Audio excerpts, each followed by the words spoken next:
Good morning, everybody. Le docteur André Dotto depuis la cour du palais communal de Conseil. On va continuer avec le métacom entamé hier et nous allons commencer avec le commentaire d'une certaine, je dis une certaine parce qu'en fait je suppose que c'est une gynophore qui semble être un troll, qui semble être une troll, mais qui n'en est pas une.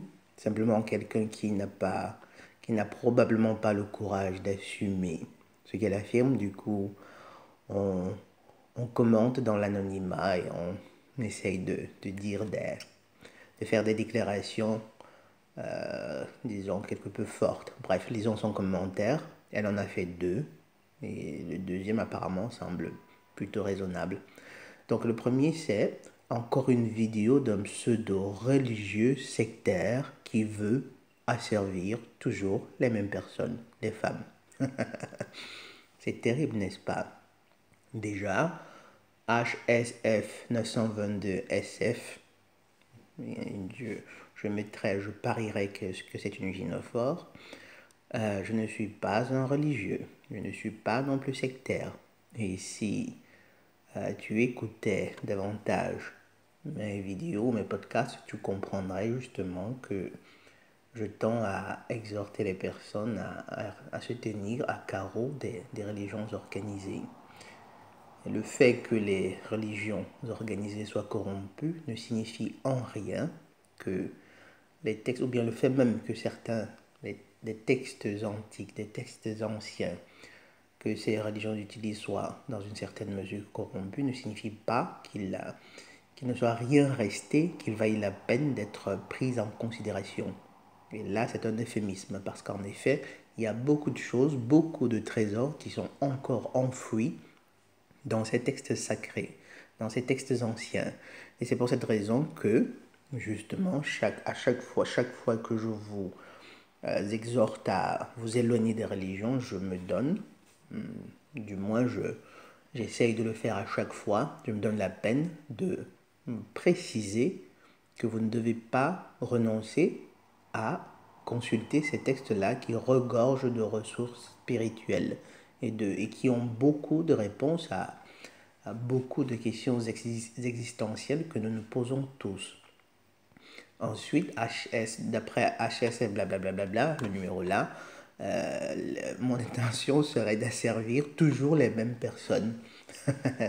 Et là, c'est très malheureux. Déjà, il faut dire une chose, que les femmes soient asservies, elles le deviendront. Aujourd'hui, elles le sont, mais elles le sont on va dire, au Seigneur ténébreux en fait, et à l'élite justement qui travaille pour lui. Mais si on devrait comparer entre l'homme et la femme, entre les androphores et les gynophores aujourd'hui, ma chère, ce sont les androphores qui sont asservis. Ce sont les androphores. Que vous considérez quel que soit le pays, que vous considérez quel que soit l'hémisphère que vous considérez, les androphores doivent se sacrifier, se détruire, se tuer pour le bon plaisir de ces gynophores qui, malheureusement, qui, comble du malheur, tendent à être complètement ingrates, mais alors complètement. Vous vous rendez compte? Et pour vous donner justement un petit exemple, et ça, bien entendu, toute personne qui ait quelques rudiments MGTOW ou de psychologie sociale le sait parfaitement. Et pour vous donner un petit exemple justement, vu que dans l'actualité il y a un cas très très parlant, le cas de, et j'espère que je me rappellerai d'en faire une vidéo, le cas du docteur Dre et de son divorce avec sa gynophore. Je vous exhorte à donner un coup d'œil aux exigences, à ce que cette gynophore, entre guillemets, je dis entre guillemets parce que je me demande s'il ne s'agirait pas par hasard d'une andromèle. Il faudrait donner un coup d'œil à sa liste, à sa wish list, à ce qu'elle exige de son ex-mari comme pension, comme pension mensuelle. C'est fou, c'est simplement fou. Et là, vous comprendrez qu'en fait, c'est aujourd'hui, comparant simplement les androphores et les gynophores, c'est les androphores qui sont complètement asservis, mais alors complètement. Quel que soit le pays que vous prenez en considération, quelle que soit la culture, les seuls androphores qui échappent à cet asservissement sous le joug des gynophores, c'est ceux qui sont extrêmement puissants et riches, donc qui font partie de l'élite, et dans le peuple, ceux qui, justement, ayant compris la nature des gynophores, tendent à se tenir à distance. Maintenant, si on devrait considérer la chose plus globalement, c'est-à-dire prenant en compte non seulement le plan matériel ou bien disons les esprits désincarnés, la création en général, on dirait aussi que oui, les gynophores sont asservis, mais asservis aujourd'hui au mal. Elles sont asservies au mal, malheureusement. Et le féminisme leur a installé toute une série de virus dans l'esprit qui petit à petit les a poussés à détruire les hommes et avec la société. Et paradoxalement, vous savez, c'est justement dans les sociétés patriarcales, dans ces sociétés où les gynophores tendaient à accepter d'être les reines du foyer, pardon, c'est dans ces sociétés-là que les gynophores avaient beaucoup de pouvoir, avaient vraiment du pouvoir. Dans la société d'aujourd'hui, elles n'en ont simplement plus. Elles n'en ont plus, mais alors pas du tout. On leur donne des subsides, on leur donne du pouvoir, on prononce des sentences biaisées en leur faveur. Et tout ça, bien entendu, ce qui leur donne la possibilité, ce qui leur garantit des biens matériels, des avantages matériels. Et elles croient qu'au fond, c'est là le pouvoir. Mais non, elles n'ont fait que perdre du véritable pouvoir qu'elles avaient, malheureusement. On les a convaincus à devenir carrément des... et là, je me réfère à une ancienne prophétie, c'est-à-dire à savoir que les gynophores, les femmes deviendraient, dans les derniers jours, la plupart d'entre elles deviendraient la propriété de plusieurs hommes. Et c'est précisément le cas aujourd'hui. Et c'est précisément le cas aujourd'hui. Elles croient être en train elles croient être épanouies en couchant, par exemple, avec autant d'hommes qu'elles voudraient, mais au fond, elles sont en train de détruire leurs âmes. Et vous savez, comble de l'horreur, elles ont la capacité de s'hypnotiser pour ne pas voir cela, même si elles en souffrent profondément. Donc HSF 922SF, personne n'a l'intention de vous asservir.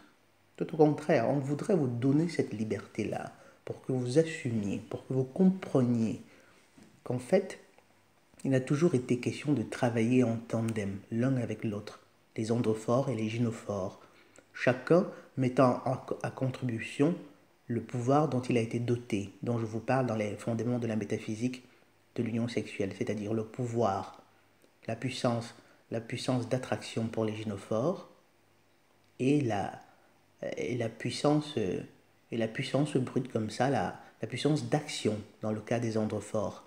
C'est l'union de ces deux, justement, le travail en tandem, qui permet de construire petit à petit un petit nid, un petit paradis dans lequel faire venir d'autres âmes pour leur instruction progressive. Personne n'essaie de vous asservir.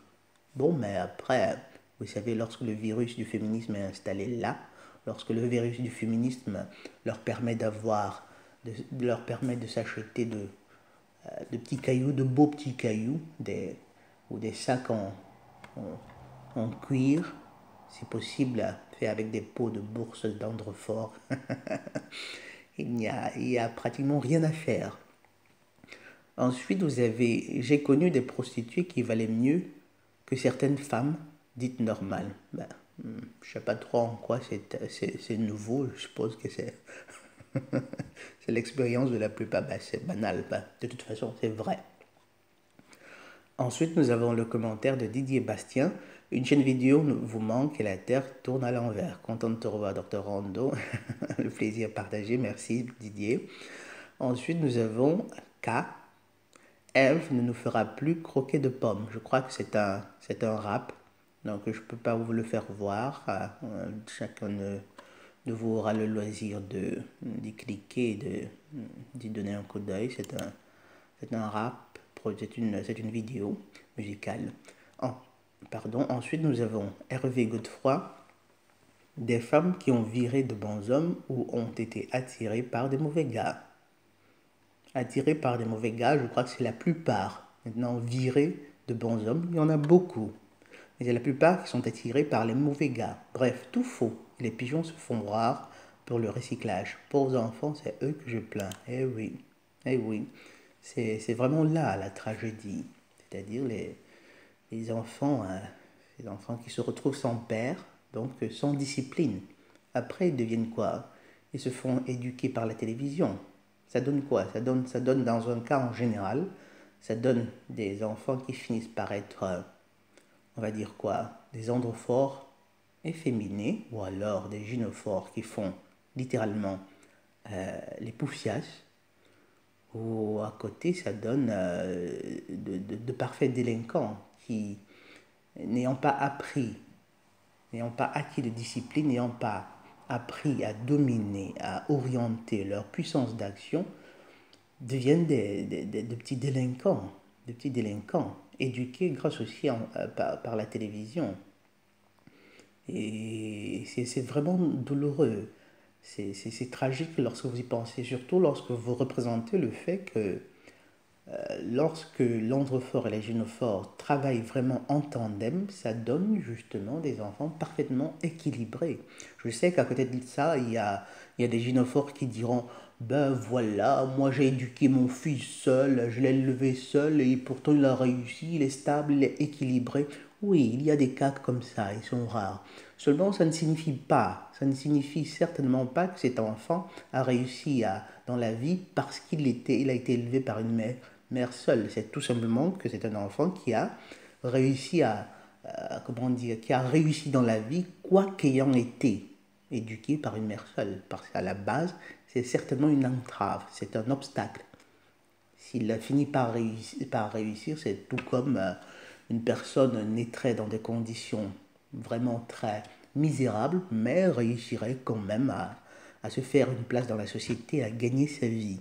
Donc il est insensé de croire que si votre fils, votre enfant a réussi dans la vie, c'était probablement parce que dû au fait, ou bien que le fait qu'il ait grandi dans une famille monoparentale où le chef c'était une gynophore, n'a pas d'incidence sur sa vie, n'a pas eu d'incidence. Et aussi bizarrement que vous puissiez considérer aussi, pour autant que vous considériez ce que je vais dire tout à l'heure étrange, considérer qu'il y a beaucoup de chances que ce soit en effet cela.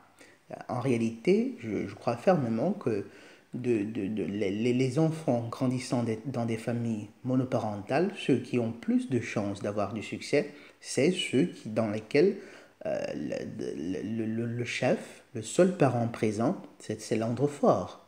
C'est l'androphore. On peut avoir l'impression que c'est un jugement partial, ce n'est pas le cas. Et savez-vous pourquoi? Tout simplement parce que dans la vie, on a plus de chances de réussir par la discipline plutôt que par la tendresse. On a plus de chances de réussir par la puissance d'action plutôt que par la puissance d'attraction. L'homme est présent parce qu'il la force dont l'androphore est le principal détenteur est la force d'action. Et la puissance dont la gynophore est principale détentrice est la puissance d'attraction. Or, dans la vie, on a beaucoup plus besoin pour réussir. La puissance d'attraction, évidemment, ça aide parfois. Ça aide, ça, après tout, il y a les top modèles qui ne vivent que de ça.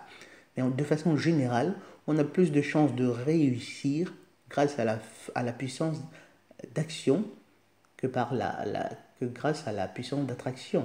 Et une fois de plus, pour vous représenter cela, imaginez justement les gynophores pour illustrer le fait que, quoique la puissance d'attraction puisse vous permettre de réussir, exemple les taux modèles, ce n'est pas toujours le cas, parce qu'il n'y a que c'est un nombre assez restreint de la population, ou bien de la population des gynophores, qui est dotée d'une puissance d'attraction si grande qu'elle baserait leur profession, par exemple, sur cet élément-là. Il y a beaucoup de gynophores qui, quoique étant dotés aussi de la puissance d'attraction, il y a beaucoup de gynophores qui ne sont pas très jolis, dont la puissance d'attraction est quelque peu atténuée par leur dissymétrie. Donc, un enfant né, une fois de plus, un enfant qui grandit dans une famille monoparentale, dont le chef, dont le parent présent est l'androphore, a simplement beaucoup plus de chances de s'en sortir. Et une fois de plus, oui, nous déplorons la souffrance que doivent vivre ces pauvres enfants. Et vous savez, c'est d'autant plus euh, triste que la plupart du temps, ils ne peuvent pas avoir conscience de ce qui les trouble. L'enfant, il va sentir plus tard dans la vie, peut-être qu'il ne fera même pas le lien, ou bien bon, pour celui qui réfléchira à ces choses, il comprendra qu'en réalité, s'il a tant souffert, c'est parce il n'avait pas un père présent dans sa vie. Seulement, on sait, nous savons tous quels sont les parents des deux sexes, quel est le parent qui la plupart du temps demande le divorce. Et pour les motifs les plus fous, les plus incroyables, les plus... Bref. Ensuite, nous avons le commentaire de Yop Tvayumite. Cela voudrait dire que nous irons tous en enfer, car si dans cette vie nous avons l'information, nous l'oublierons dans la prochaine incarnation. Ça fait flipper quand même, Rando. Ouais, ça fait vraiment flipper. En fait, oublier l'information, on ne l'oublie pas. Évidemment, nous ne l'avons pas à un niveau conscient. Seulement, elle est encodée dans la mémoire génétique de chaque individu. Et c'est assez puissant justement pour que la personne puisse être influencée dans une certaine mesure par ces informations latentes. Ce n'est pas un hasard si certaines personnes justement naissent avec certaines prédispositions et d'autres non. Ce n'est certainement pas un hasard. Maintenant, quant à dire que nous irons tous en enfer, bon, tous, je ne crois pas. Il doit certainement avoir quelques personnes lucides. Tout au moins à la commune de Conseillon, il doit en avoir 3, 4, 5. Et il n'est pas dit que le docteur Rando soit l'une de ces personnes-là. Seul le Créateur le sait. Mais en attendant, comme je vous le disais dans l'une des dernières vidéos, lorsque vous considérez toutes ces choses, lorsque vous comprenez la profondeur de l'emprise du Seigneur ténébreux sur la société, sur les masses, c'est à se demander si le nombre que l'on peut lire dans le livre de l'Apocalypse, c'est-à-dire les 144 000, si ce nombre en fait, peut-être qu'il n'était pas métaphorique, peut-être que ce n'était pas un nombre figuré, peut-être que ce sera vraiment cela. Ensuite, nous avons un long commentaire de Julian Sarrazin. J'ignore si je dois le lire complètement, je ne vais certainement pas tout le commenter entièrement, mais je crois qu'elle avait dit quelque chose de « J'hallucine, donc des fois même avec des contraceptifs on peut tomber enceinte. Alors pour celles qui gardent ces bébés, c'est une question de principe. On ne tue pas, la Bible ne tolère pas l'avortement. Pour beaucoup de ces femmes qui font le choix d'assumer seule un enfant et de faire face à toutes les difficultés pour elles, vous les traitez de monstres. On traite de monstres ces femmes justement qui sont incapables, qui par égocentrisme, parce qu'elles répondent à un conditionnement qu'elles peuvent voir, préfèrent justement se débarrasser du priver leur enfant de père simplement parce qu'elles voudraient avoir d'autres expériences, elles voudraient être épanouies et blablabla et blablabla. C'est celle-là que l'on traite de monstre. Et je vous cite l'exemple de cette femme dont je lisais cette info il y a quelques mois, cette femme, cette gynophore qui choisit de divorcer simplement parce que son mari était quelqu'un de trop gentil. Vous imaginez? Simplement parce que dans le fond, elle dit que c'est là l'excuse, mais à côté de cela, il y a des dessous. Dans le sens, vous verrez que soit elle a déjà un amant, ou bien elle a l'intention justement de s'en taper, en fait. Donc là, vous avez un cas typique, en fait, une gynophore qui, plutôt que, elle se rend bien compte que cet homme à côté, c'est quelqu'un de bien. Plutôt que d'aspirer à l'émuler, plutôt que d'apprendre à apprendre de lui, parce qu'en fait, c'est ça, le principe de l'union sexuelle.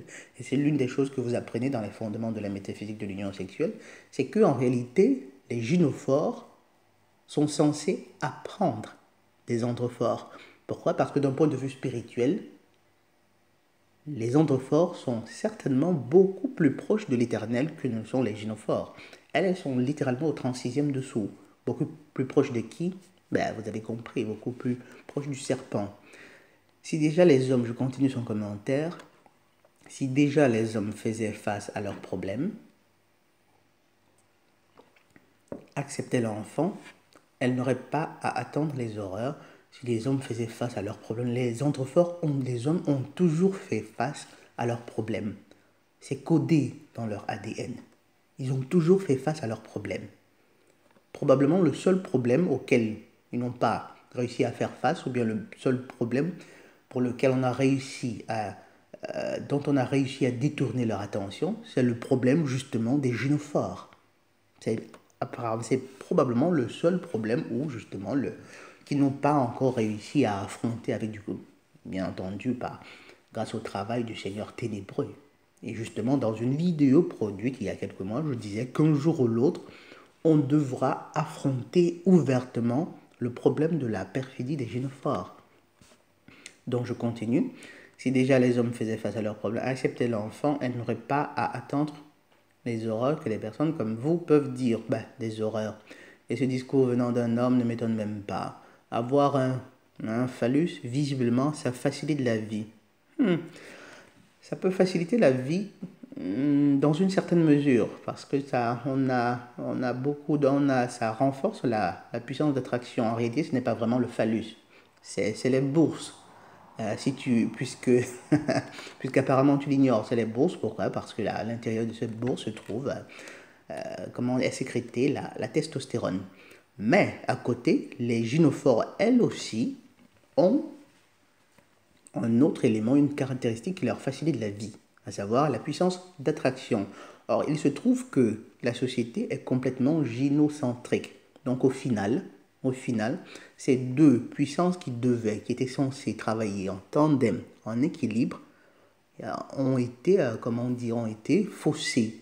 Du coup, aujourd'hui, l'individu ou bien l'entité du sexe de l'androphore, de la gynophore, c'est l'entité qui réussit justement à avoir la vie plus facilitée du fait de la puissance dont il est détenteur, dont elle est détentrice, c'est la gynophore. C'est la gynophore. On sait parfaitement. Est-il seulement besoin d'illustrer combien la puissance d'attraction des gynophores leur facilite la vie? Est-il seulement besoin d'illustrer cela? Pensez tout simplement au divorce du docteur Dre. Pensez, lorsque vous lisez la liste des exigences de cette personne, on tombe des nues. Donc ensuite, elle continue, ravie d'avoir vu cette vidéo qui ne fait que me confirmer ce qui peut bien se dire dans vos petits cerveaux. Vraiment, petit cerveau, je sais pas. En fait, je n'ai jamais eu l'occasion d'observer mon cerveau. Donc je suppose qu'il y a 50% de chances que cela soit vrai. Ensuite, nous avons égoïsme, faible d'esprit. Faible d'esprit. Le jour où vous allez assumer vos actes pour 45% d'entre vous, je crois que là, Juliane Sarrazin, c'est très probablement une mère célibataire. Juliane, si c'est le cas, je crois que tu devrais essayer de t'épargner autant de perte d'énergie, justement, pour prendre soin, j'ai bien dit, si c'est le cas, pour prendre soin, justement, de ce môme dont apparemment tu t'es débarrassé du père. Ce n'est qu'une hypothèse, évidemment. Le jour où vous allez assumer vos actes, bref, déjà lu, un lien entre une mère et son enfant est fort. Merci de nous le faire découvrir. Et réussir à construire quelque chose est aussi dur que s'il n'y avait pas de bébé chez tout. Si tu as envie d'une personne, tu mets tout en œuvre pour y arriver. Il faut être fort, il faut être persévérant, il faut bien faire. Vous savez, là, c'est une phrase très intéressante. C'est un code, en fait, lorsqu'elle vous dit si tu as envie d'une personne, tu mets tout en œuvre pour y arriver. Ça signifie, comprenez cela, lisez entre les lignes et comprenez par là, il faut que tu deviennes mon esclave. Tu dois mettre tout en œuvre pour justement me conquérir, pour que je reste à tes côtés. S'il faut faire le clown, tu dois être mon clown. S'il faut faire l'âne, tu dois être mon âme. S'il faut faire l'esclave, tu dois être mon esclave. Tu dois tout me donner. À la moindre saute d'humeur, il faut que tu sois présent. Il faut que tu trouves tous les moyens pour que je sois permanemment heureuse. Or, c'est simplement impossible. C'est simplement impossible. Et c'est de cette façon que beaucoup d'hommes finissent par se retrouver dans la plantation. Pourquoi? Parce qu'ils se disent, parce qu'ils croient qu'à force d'essayer de deviner, de trouver de nouvelles solutions, de nouveaux mélanges de solutions pour les rendre heureuses, peut-être qu'un jour, elles le seraient vraiment et elles resteraient à leur côté. Tout faux, tout faux. C'est précisément à force de faire cela qu'elles développent petit à petit, tout simplement, une sorte de mépris à votre égard. Et si après, elle vous garde, c'est simplement parce que soit elle n'a pas trouvé mieux, soit elle vous trouve sympa, mais en attendant, elle vous trompe et elle vous garde dans les parages simplement pour votre utilité pratique, utilité matérielle. Cette vidéo maker. Alors, cette vidéo maker d'une stupidité sans nom. Alors là, il y a deux éléments. La stupidité de la vidéo. Bon, je crois que pour la stupidité de la vidéo, ouais, je crois que il est probable, disons à 50%, il est probable qu'il s'agisse vraiment d'une vidéo stupide. C'est probable, mais n'en sois pas si certaine. Par contre, lorsque tu dis que la vidéo t'écœure, ben là j'ai beaucoup de doutes, Juliane. Pourquoi j'ai beaucoup de doutes? Parce que pour être écœuré, il faudrait déjà en avoir un, c'est-à-dire avoir un cœur. Il faut avoir. Je crois qu'il est assez difficile d'être écœuré lorsqu'on ne possède pas de cœur. Bref, certaines tombent volontairement enceintes, c'est vrai, certaines, mais elles ne sont pas toutes des monstres. Préférez dire qu'elles se sont égarées. Sinon, à ce moment-là, que devrions-nous donner en qualificatif pour les hommes? Des centaines de mots me viennent.